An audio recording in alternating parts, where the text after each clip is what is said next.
समाधान बैसले.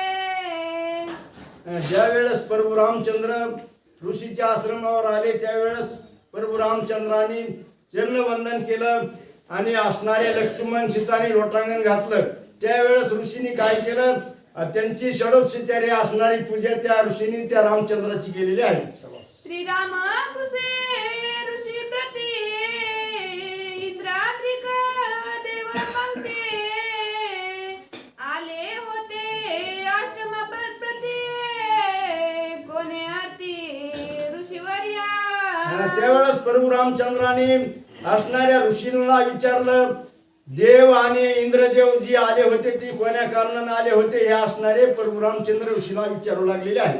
एकोनिया श्रीरामाचे वचन शरंभंग विस्मयापत्र न करिता जप तप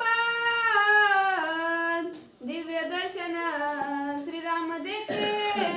त्यावेळेस असं प्रभू रामचंद्राने विचारल्याबरोबर ऋषीच्या मनाला विस्मय वाटला आणि मी कुठलं जप तप केलं नाही आणि मला भेट दिली असं असणारे ते ऋषी आनंदित झालेले आहेत.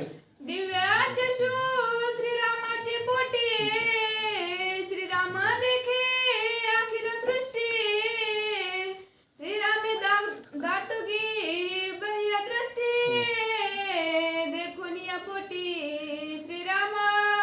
प्रभू रामचंद्र असणारे दयाळू आहेत, मायाळू आहेत, अशा प्रकारचं त्यांना अंतर्ज्ञानी कळतं असे असणारे ते ऋषींनी जाणून घेतलेलं आहे. वेदशास्त्राचे निजवर्म श्रीराम केवळ परब्रह्म दिन तारवया वनगतम श्रीराम धाम श्रीराम. श्री रामचंद्र कसे आहेत, दयाळू आहेत, मायाळू आहेत, त्यांना सर्व असणारे अंतर्ज्ञानी आहेत, सर्व त्यांना काय कळतं असे असणारे त्यांनी मनामध्ये जाणून घेतलेलं आहे. एसी श्रीरामाची कीर्ती ते मजाली अतिपतिती ऋषी आपुली धर्मस्थिती श्रीराम प्रती सांगत.